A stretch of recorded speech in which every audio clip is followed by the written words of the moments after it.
As you're pointing out, China, of course, officially had said that only 4 people from the People's Liberation Army had died. They were honored posthumously. Later on, of course, at that point in time, China did not say that there were any casualties on the side. But what this investigative report from an Australian newspaper now suggests is that there were 38 soldiers from the Chinese PLA who died in this clash. Now, what we understand is that what the report essentially quotes is that many of these soldiers had actually drowned while crossing a river in the valley. We're going to be joined by Mr. Anthony Clan, who's authored this report very soon. I think we have him right now. Mr. Clan, thank you for speaking to us on Republic TV. To begin with, tell us more about your investigation, the method that you adopted to conduct it. The investigation was conducted over 12 months by a group of social media investigators. They've gone through many different sources. They've spoken with Chinese citizens on the ground, former soldiers. A lot of the most interesting material, though, we've found has come from Chinese reports or internet reports that have subsequently been taken down. Now, the interesting part, or the most interesting part about that is what China has focused on in terms of taking information down, and that has been the casualties involved in the clash in Galwan Valley. Right, but Mr. Clan, when you go on to mention in the report that it shows the extreme lengths that Beijing had gone on to silence the discussion about the battle that had happened, on the contrary, India was the one just hours after the clash, the first one to acknowledge that a clash had happened between Indian and the Chinese soldiers, sir. This is correct. Now, India very early on in the piece acknowledged that there had been 20 Indian soldiers killed. China didn't acknowledge any deaths whatsoever until 8 months later, and that was in February of last year, February 19. And on February 19, the Chinese government acknowledged 4 deaths and 4 Chinese soldiers that it had posthumously awarded medals to. But beyond that, China hasn't said anything regarding casualties, which begs the question, what did occur, which is why our researchers have spent such a considerable amount of time piecing together what happened on that night of the 15th of June 2020. Right, Mr. Clan, can you detail the findings of your investigation? You seem to suggest that the casualty numbers on the Chinese side were much higher than they acknowledged. This is correct. Now, there have been some reports that the figures were much higher. Exactly how much higher hasn't been ascertained, but we have reports that it was 38 soldiers that were killed.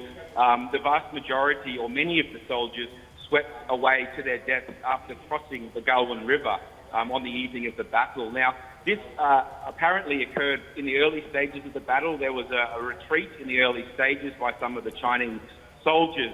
Now, we're talking sub-zero temperatures, a very fast-flowing river, and many of these soldiers were allegedly swept away to their death, and we have pretty strong evidence of that. Can you give us more details on the evidence that has been cited in the report, Mr. Clan? Because what is being said in Galwan Decoded, that it had been prepared by a group of social media researchers. Can you elaborate on that, please? The researchers have asked to remain anonymous for reasons of security. But what I can say is there's been an extensive investigation. We have many primary sources of evidence, interviews, and particularly the most interesting material, the most relevant material we find is the information that the Chinese government has subsequently removed from the internet, from Chinese cyberspace. You know, Mr. Clan, this whole conflict has often been marred by the fact that China did not keep its word when, the issue of actually withdrawing forces came. Now, in your report, and I'm quoting for it, you say that the PLA did not adhere to its promise and instead of dismantling its own infrastructure as agreed upon, secretly dismantled the river crossing bridge constructed by the Indian Army. Can you elaborate on your findings, please? Yes. Now, this is a very interesting point. So there were in fact 2 skirmishes. Until now, it's only one skirmish has generally been referred to, and that's been the skirmish on the night of June 15. But there was an earlier altercation 10 days earlier on June the 6th.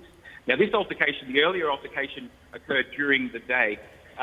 It was at the heart of the disagreement was the fact that there was a temporary bridge that India had crossed over the line, but it had done so in order to check on Chinese installations. So China had, according to India, installed a considerable amount of infrastructure, tents, dug trenches within the contested area.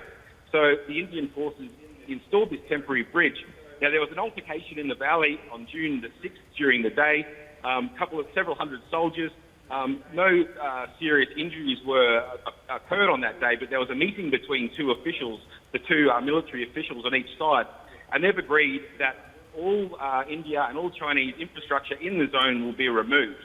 Now, what our reports say is that rather than removing their infrastructure, Chinese soldiers actually removed the Indian bridge, the inspection bridge. So that was the basis for the clash, which occurred on the night of June 15. Right. Mr. Clan, would you like to also comment on the Galwan symbolism that China seems to be adhering to, with the onset of the Winter Olympics there? China on one side is planning a lavish ceremony, but on the other side, there is a PLA commander who was said to be injured during the Galwan clash. He's said to be the torchbearer of the games. Yes, this sounds quite concerning. It's being used, it appears to be being used in China's propaganda strategy. This is particularly concerning given China hasn't been forthright about the number of casualties that it suffered in the clash. Now, this is obviously an extremely important clash. You've got the world's two most populous nations facing off. The public, Indian citizens, Chinese citizens, the world needs to know what happened. And using this for a political propaganda point, particularly when China almost certain is being dishonest or not being entirely truthful with what occurred, is quite concerning and disappointing. Right, absolutely. Now, we've also, and we've seen this often from China's side, that there is a large amount of propaganda because of the social media restrictions that are placed in China. They often, pick up pieces from different places and try to piece together a narrative on what goes on in the country. Your comments on that? Because that's exactly what happened in Galwan as well, did it not? This is exactly right. Now, this is a large part of the problem, and this is what our researchers have found also.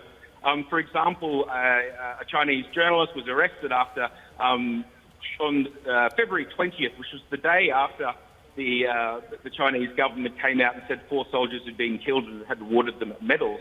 Now, this Chinese journalist, a respected journalist, was reportedly arrested for saying that it wasn't true that only 4 people had been killed, that it was much higher. So you've got on this occasion you have the arrest, but you've got the fear that puts in other reporting of the situation, and you've got China essentially using its strength in controlling its internet and its silencing its citizens in order to try to effectively control the narrative, which isn't beneficial for the Chinese citizens or for India.